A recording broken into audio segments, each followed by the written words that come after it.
supaya besok mendapat pula keturunan soleh-solehah. Amin ya rabbal alamin. Aku tengok dari ibu sudah ada nampaknya mana-mana kan. Ada di rumah stokol sekali, tinggal Pak Imam lah. Mudah-mudahan doa itu terijabah untuk Pak Imam, kemudian untuk kami juga diberikan Allah kita semua Bapak Ibu keturunan yang soleh-soleh. Amin ya rabbal alamin. Yang terhormat, yang mulia orang-orang tua kami, Bapak Ketua Masjid Al-Ghufran, Bapak Ustaz Ahmad Kisman Komandan, mudah-mudahan yang mengundang pada subuh ini doa terbaik untuk kita semua. Tak bisa disebutkan satu persatu. Moga-moga kebersamaan di dunia ini melakukan kebaikan amal-amal soleh. Harapan terbesar adalah dikumpulkan Allah pula kita besok di dalam surga. Amin ya rabbal alamin. Bapak Ibu hadirin wal hadirat yang dimuliakan Allah, lupa saya menyebut nama kembaran saya Bapak Haji Jody Pirgo. Pak Haji, subuh ini kita mengkaji tak mengenai kematian tadi. Supaya tak terlalu tegang, saya sengaja dipesan judulnya, saya tengok tadi driving text, rupanya judulnya adalah Tohara. Ini ringan kaji, tak ada cerita mati, cerita hanya basuh kita ini. Paling tidak kalau birokan kita ceramah, ini cerita tentang PLTA ini, pembangkit listrik tenaga air, cerita air nanti. Jadi Pak Haji John tidak usah terlalu tegang, santai saja dulu ya. Kita mulai. Judulnya adalah Tohara. Tohara itu bahasa Arab dalam fikih, dibuat di posisi bab pertama dia. Apa arti Tohara itu Pak Ustaz? Tohara itu artinya bersuci. Maka kalau dibahasakan bersuci, itulah salah satu keagungan kehebatan agama Islam di Bapak Ibu. Karena mohon maaf di agama lain bersuci itu tak ada. Jangankan bersuci bersunat pun tidak. Begitulah kira-kira. Jadi kira-kira bersuci di Pak Ustaz mana lebih hebat daripada bersih dibanding suci? Mudah saja mengingatnya Bapak Ibu. Setiap yang sudah suci pastilah dia bersih. Tapi setiap yang bersih belum tentu suci. Tak paham kan Pak Ustaz? Begini Pak. Setiap emas itu pastilah berwarna kuning. Tapi setiap yang berwarna kuning belum tentu emas. Paham Bapak maksudnya? Pagi ini jam 8 pergilah ke nanti ke jembatan Semerokan. Tunggu-tunggulah di situ banyak berwarna kuning lewat. Itu bukan emas Pak. Kuning juga warnanya, tapi dia bukan emas. Apa maknanya?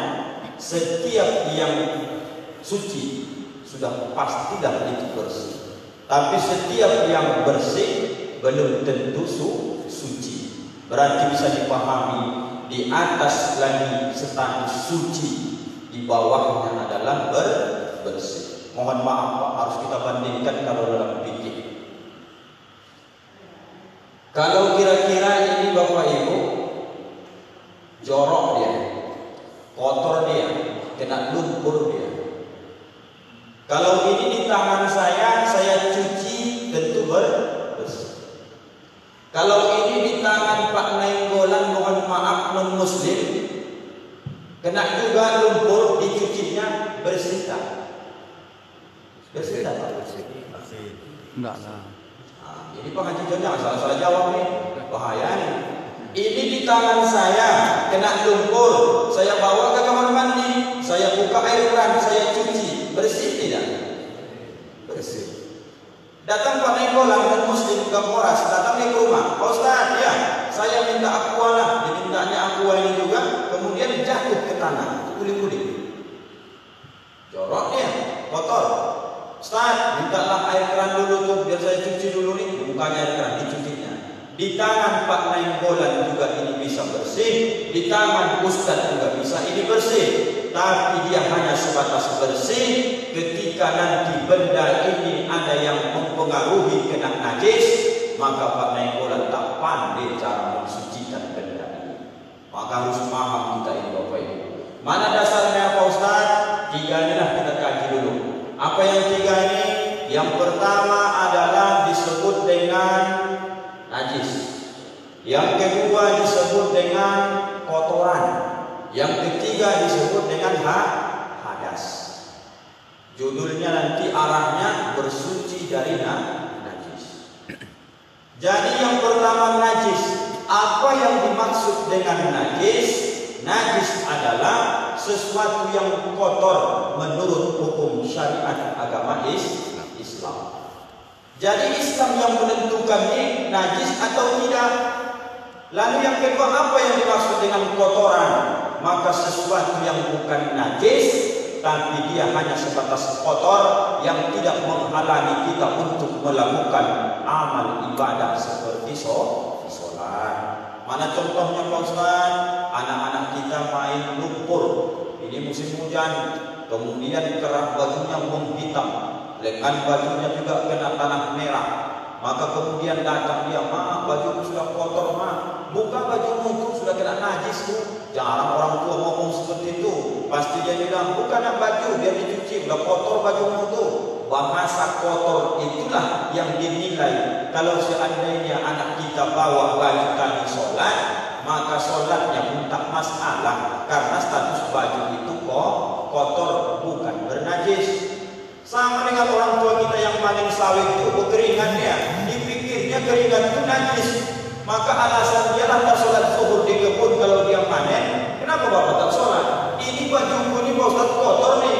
Kotor itu tak menghalangi kita untuk sholat. Yang menghalangi sholat itu kalau pakaian kena najis. Kita bagi dia hukumnya itu. Bagi John. Kalau keluar ingus saya ketika sholat, kira-kira ingus itu najis atau kotoran? Kotoran. Kalau keluar seandainya Bapak Ibu mohon maaf, agak jauh sedikit tapi karena ini harus dikaji. Kalau keluar dari telinga kita ini mohon maaf, warna hijau ya kan bau itu. Menurut Pak Haji itu najis atau kotoran? Najis.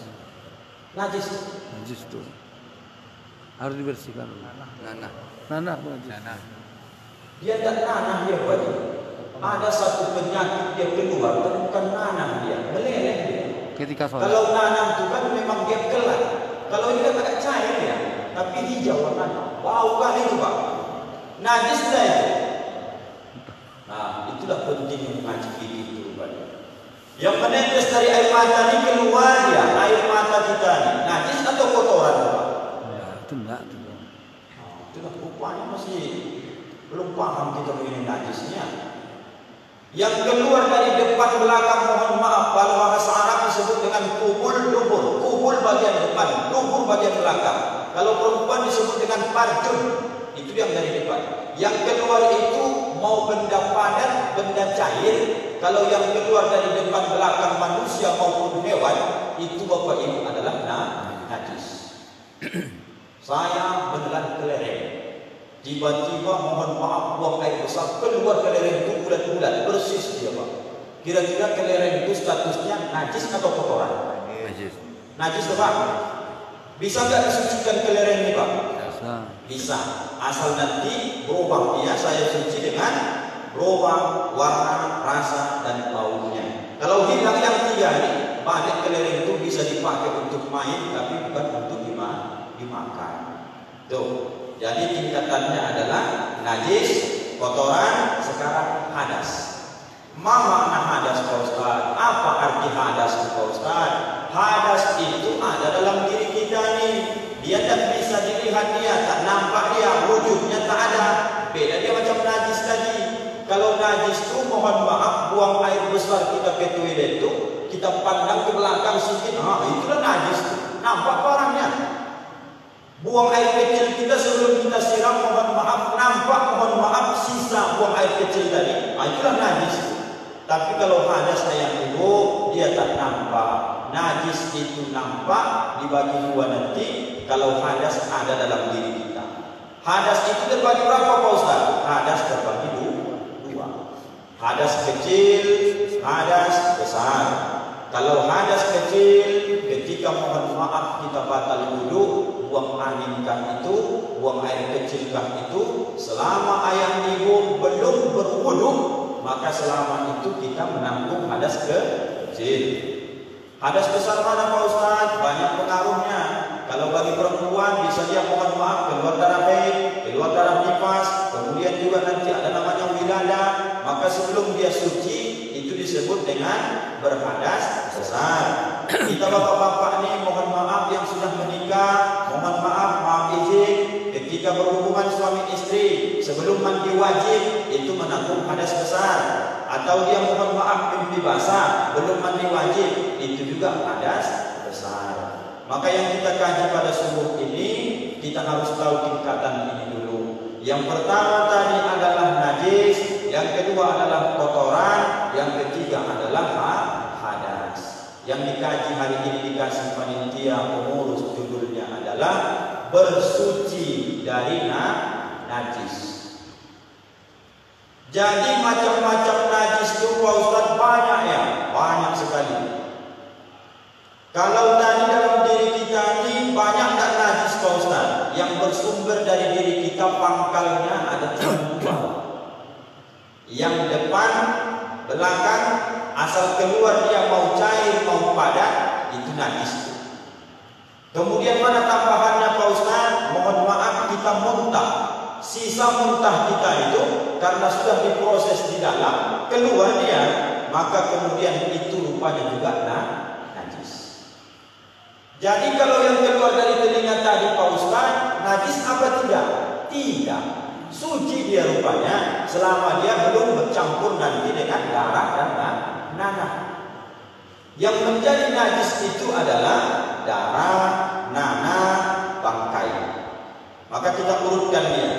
Yang pertama bentuk najis itu adalah bangkai. Kecuali 3 bangkai ini tak najis. Bangkai apa Pak Ustaz? Bangkai ikan. Yang kedua bangkai belalang. Yang ketiga bangkai manusia. Maka bangkai ini Pak, banyak orang tak paham dia ketika ditanya apa itu bangkai. Menurut Bapak, apa bangkai itu sebenarnya Pak? Najis, bukan najis, bukan halal haram. Bangkai itu apa sebenarnya? Ini kalau anak ayam mati ditabrak Honda, bangkai enggak itu Pak? Bangkai. Kalau anak sapi ini mati dipentung kepalanya, bangkai enggak ini? Bangkai. Mohon maaf kalau kucing itu umpamanya kita borok lehernya, mati dia, bangkai apa enggak? Bangkai. Kalau ditanya apa sebenarnya arti bangkai itu? Bangkai adalah, tengok nanti dalam kitab Kifayatul Afyar itu, bangkai adalah secara sederhana binatang yang halal dimakan apabila matinya selain disembelih menyebut nama Allah. Unta halal dapat? Halal. Kibas halal dapat? Halal. Tapi dulu mereka sembelih kibas unta untuk dipersembahkan sesajen untuk berhala. Maka status yang awalnya halal berubah menjadi bangkai, status makan dagingnya haram karena makan najis. Jadi makna bangkai itu yang pertama, binatang yang halal dimakan apabila matinya biarpun disembelih selain menyebut nama Allah, bangkai yang haram dimakan. Kita tangkap kambing Pak, kemudian kita tempelin kambing. Ketika ditempelin itu errornya, habis itu ditujang sama Pak Haji, mati kambing itu, bangkai. Jangan makan lagi. Kemudian yang kedua makna bangkai adalah binatang yang haram dimakan kalaupun disembelih dengan nama Allah. Ditangkapnya anak kucing, kemudian diambilnya pisau kater, takbir dia, bismillah, Allahu Akbar, Allahu Akbar, Allahu Akbar. Atau orang rame-rame, takbir sama-sama biar halal kucing ini, Allahu Akbar, Allahu Akbar. Pertanyaannya, bisa nggak kucing ini halal karena disembelih pakai nama Allah? Jawabnya tidak. Berarti harus dikunci makna bangkai. Bangkai adalah binatang yang halal dimakan, matinya tidak disembelih dengan nama Allah. Bangkai. Binatang yang haram dimakan, biarpun disembelih dengan nama Allah, tetap bangkai. Nah itulah dia Pak, harus tahu kita. Habis bangkai, kemudian turun ke bawah sedikit darah, tapi jumlahnya yang banyak, baru dia menjadi najis dalam pembagian. Contoh Pak, ada anak muda menjaga sholat dia, jerawatan dia. Ketika sujud meledaklah jerawat dia ini, tentulah keluar darah. Melelehlah darah itu sampai ke dadu. Selama darah ini dalam fikih tak menetes sampai 3 tetes ke lantai ataupun ke bajunya, lanjutkan sholatmu, itu disebut dengan najis yang mampu dimaafkan. Lanjutkan saja sholat Pak. Tapi kalau darah dari hasil jerawat kita menetes sampai 3 kali, maka itu bukan najis mampu lagi. Kalau mengenai kain atau baju, maka batalkan sholatmu, cuci darah tadi, ganti bajumu, karena status baju tadi sudah kena dengan najis. Itulah urutan-urutan daripada najis itu Pak. Kita bagi Pak Ustaz supaya dulu kaji ini. Baik, najis itu dibagi menjadi 3. Ada yang kita sebut dengan najis mughallazah, najis yang berat. Yang kedua ada disebut dengan najis mutawassithah, najis pertengahan. Ada yang disebut dengan najis mukhaffafah, najis yang ringan. Ibu memilih dari yang berat atau yang ringan kira-kira? Dari yang berat lah, supaya agak ringan nanti ke ujung. Kalau ringan dulu tak enak, kadang-kadang nanti berat di ujung susah mengamalkannya. Dari yang berat dulu. Najis mughallazah itu berasal dari najis daripada kalbun, mohon maaf, dari anjing, wal khinzir, dan babi. Kalau saya punya, mohon maaf, anjing, dia saya buat menjaga pekarangan rumah, maka kemudian setiap hari saya kasih dia makan. Bapak Ibu, ini tempat makan anjing tadi, mohon maaf, kemudian saya mau kasih dia makan. Makan ya, saya kasih. Saking laparnya anjing ini, kemudian dijilatnya lah ujung daripada tempat makan yang mau saya kasih. Rupanya dijilatnya sedikit Pak di ujung aquanya. Najis mughallazah, bagaimanapun caranya saya mensucikannya dengan deterjen merek apapun, maka ini takkan pernah suci balik. Dia tetap status najis. Bagaimana cara mensucikan najis mughallazah jilatan anjing tadi? Maka kemudian caranya dalam fikih, basuhlah ini sebanyak 6 kali air yang bersih, alirkan Pak. Kemudian basuh sekali dengan air yang bercampur tanah yang suci. Bagaimana caranya Pak Ustaz?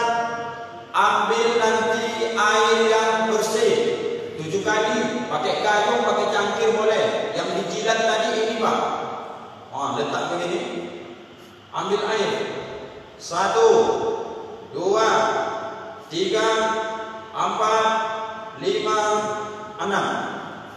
Kemudian ini gayung ataupun cangkir. Mana tanah yang suci Pak Ustaz? Tanah yang betul-betul tak ada mengandung najis, kotoran-kotoran hewan di atasnya. Gali sikit, ambil, lebih afdol tanah merah. Ambil Pak tanah tadi, masukkan ke dalam gayung, kemudian aduk dia sampai merata. Ini tadi sudah dibasuh pakai air bersih 6 kali. Ambil air yang bercampur tanah, siramkan sekali. Maka itulah yang disebut dengan bahasa kitabnya at-tiba, mencamak. Ibu tahu mencamak enggak? Saya sampai hari ini belum tahu saya apa bahasa yang bisa dipahami masyarakat tentang masalah mencamak. Di mana kita mengajarkan fikih tak tahu orang mencamak. Dia Al-Quran apa bahasanya Pak? Biar paham enggak? Menyamak atau mencamak? Menyamak. Menyamak ya Pak. Menyamak. Ustaz, ya, bolehkah di awal bercampur tanah baru 6 kali bersih? Jawabnya boleh. Mau di awal yang bercampur tanah, mau di akhir dibuat, boleh, silakan. Intinya harus ada satu air yang 7 basuhan itu, air yang bercampur tanah dengan tanah yang suci. Masuklah sedikit kaji kesehatannya supaya nanti kita paham. Lama saya Pak Dokter dulu belajar mengenai ini 7 tahun di Mustofawiyah. Bagaimana kira-kira, kenapakah harus pakai air tanah membersihkan jilatan anjing ini? Padahal lebih hebat lagi Mama Lemon itu, lebih hebat lagi deterjen itu Pak. Kenapa tak bersihkan pakai itu? Rupanya setelah dicari, masih ingat mungkin Pak Dokter penelitian orang Amerika itu, dia seorang Muslim, Ditelitinya, disertasinya terus dia cari, rupanya dapatlah kesimpulan bahwa ketika anjing itu kena air liurnya terhadap bejana ataupun kulit kita, maka bakteri yang keluar itu bukanlah bakteri biasa, tak bisa dibunuh lewat deterjen apapun. Yang bisa memakan bakteri jilatan anjing tadi bekas air liur ini tak lain tak bukan bakteri yang ada di dalam tanah. Gitu Pak. Tidak usah pakai tanah Pak Ustaz, jadul klasik permainan itu. Sekarang ini sudah banyak nih deterjen, mau cair, mau yang bentuk bubuk segala macam, takkan pernah bersih Pak. Apa masalahnya? Seandainya lah aqua ini bekas jilatannya tak dibersihkan, minum kita pakai aquanya Pak, nempel ke bibir kita, maka berpindah najis mughalazah itu terhadap bibir kita. Makan daripada najis mughalazah hukumnya haram atau tidak? Memakan benda yang bernajis atau bekas dari benda najis hukumnya adalah haram ketika kita pakai, maka bersihkan dia. Mengenai sentuhan begitu juga Pak. Ini anjing, saya ini basah, dia basah, bersentuh, maka kemudian saya kena najis mughalazah. Hati-hati yang memelihara anjing. Saya kalau daerah sini tak terlalu khawatir ya. Biarpun saya sering bertamu ke rumah Bang Ahlan Isman, saya tengok banyak peliharaan anjing, tapi bukan punya beliau. Patroli tiap malam, sampai sendal pun digigit anjing itu sudah. Artinya kalau Ustaz yang sudah paham dia mengenai menyamak, tak khawatir. Yang susah juga, yang belum paham kita cara menyamak, itu terus kita kerjakan dan terus menerus itu kita lakukan, tak pandai kita membersihkannya. Jadi mulai besok kalau nampak bapak dijinjing anjing itu pakai mulut dia sandal itu Pak, jadi bawakan sandal itu balik, ditaruhnya mana? Jangan langsung dipakai Pak, bawa ke kamar mandi dulu, sama seperti yang kita ajarkan tadi, disamak ya Pak, jangan langsung dipakai. Kena kulit kita nanti berpindah lagi najis mughalazah. Kalau ke benda begitu, kalau ke tangan saya dijilat anjing tadi sama basah atau salah satu dari yang basah, maka tetap juga tangan ini sama cara menyamaknya dengan menyamak benda bekas jilatan anjing atau babi itu tadi. Babi kalau Ustaz kira-kira kena enggak itu? Jarang kita jumpa dengan babi, ya Pak. Tapi kalau Bapak Ibu mau praktek menjumpai babi, pagi pun bisa jam-jam 8 nanti ke bawah Bapak pegang beras, banyak babi itu Pak. Mau ngalir airnya sampai kapan? Ini Pak Haji das tahu betul dia di mana kandang-kandang terdekat, ya kan Pak? Artinya apa? Kenapa umat Islam ini dilarang memelihara itu? Kecuali hanya kepentingan jaga kebun, jaga pekarangan, tak dilarang sebenarnya. Hanya dia sebatas menghalangi malaikat rahmat datang. Tapi yang terpenting adalah ketika dipelihara, usahakan pandai pula kita menghilangkan najis mughalazah yang ada dalam tubuh ataupun bekas jilatan anjing ini tadi. Itu Pak disebut dengan najis mughalazah. Yang kedua ada namanya najis mutawassithah, pertengahan. Najis pertengahan ini dibagi menjadi dua. Satu namanya najis ainiyah, satu namanya najis hukmiyah. Najis ainiyah itu diambil dari kalimat ainun, artinya mata. Arti mata itu apa maksudnya Pak Ustaz? Bentuk benda najisnya nampak, itu maksudnya Pak. Najis ainiyah, najis yang nampak kasat mata bentuk najisnya. Apa itu Pak Ustaz? Mohon maaf, kencing anak kita nanti di rumah nampak tergenang dia, itulah najis ainiyah itu. Nampak mohon maaf anak kita di rumah itu, mohon maaf buang air besar dia, buat candi Borobudur dia di rumah itu, itulah najis. Bagaimana Pak Ustaz cara mensucikan najis ainiyah ini? Tentulah buang dulu bendanya, maka kemudian Pak alirkan air dari bekas lantai yang kena najis tadi. Banyak ibu-ibu mohon maaf ketika anaknya mohon maaf kencing, ketika anaknya mohon maaf buang air besar, ini lantai dia mungkinnya dari kamar mandi kain pel Pak. Habis itu kemudian digosok-gosoknya, masih tercium bau lagi. Kata Ustaz itu jangan tercium bau lagi, ambilnya super pel Pak, disiram balik, tentu wangi lantai tadi. tapi sepanjang ibu usuk-usukkan kain pel tadi ke atas lantai, sejauh mana lantai yang kena kain pel tadi, bor najislah semua sepanjang yang kena dari kain pel ini. Itulah jadi masalah. Jadi cara bersihkan bagaimana Pak Ustaz?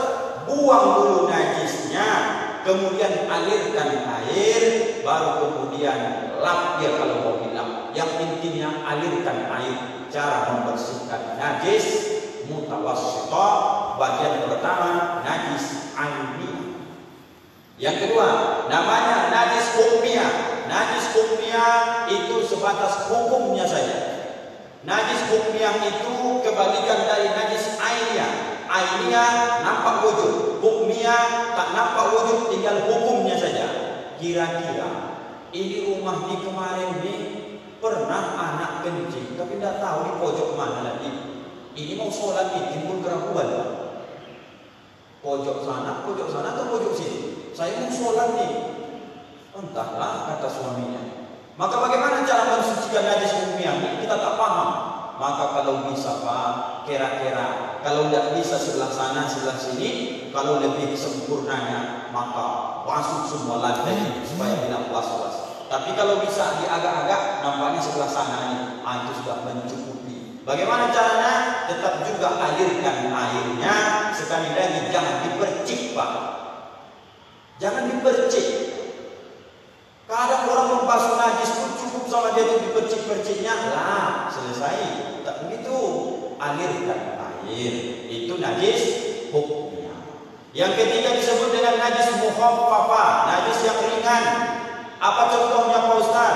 Tapi najis mukhaffafah ini sudah jarang ditemukan. Dalam fikih itu saya baca disebutnya najis mukhaffafah itu contohnya adalah, mohon maaf, kencing anak laki-laki yang belum sampai umurnya 2 tahun dan belum makan apa-apa kecuali meminum air susu ibunya.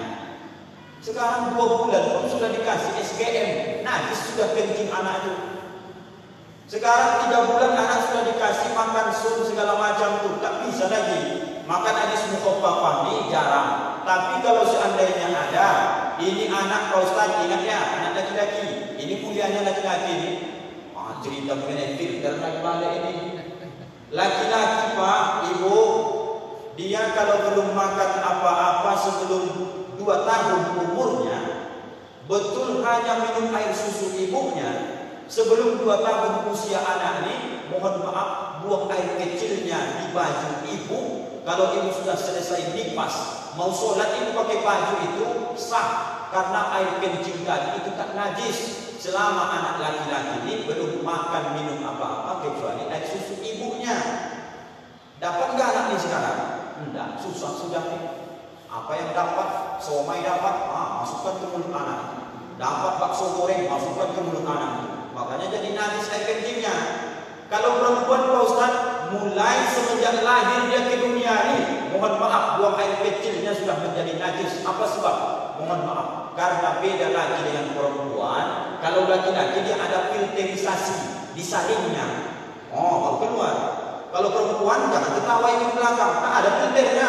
Langsung begitu saja. Bagaimana masuk dari atas tuh, begitu keluar dia. Maka Pak, kalau perempuan itu buang air kecil berbunyi dia. Kalau laki-laki tak berbunyi, ya kan Pak? Itu bedanya. Itu hukum itu Pak.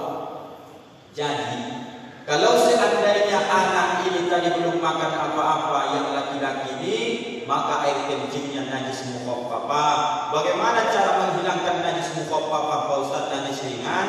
Itulah yang sering ibu lakukan selama ini. Ini bekas air kencingnya, ambil air percik saja. Percik. Lah, dah selesai. Kenapa dia Pak Ustaz kemana? Percik juga.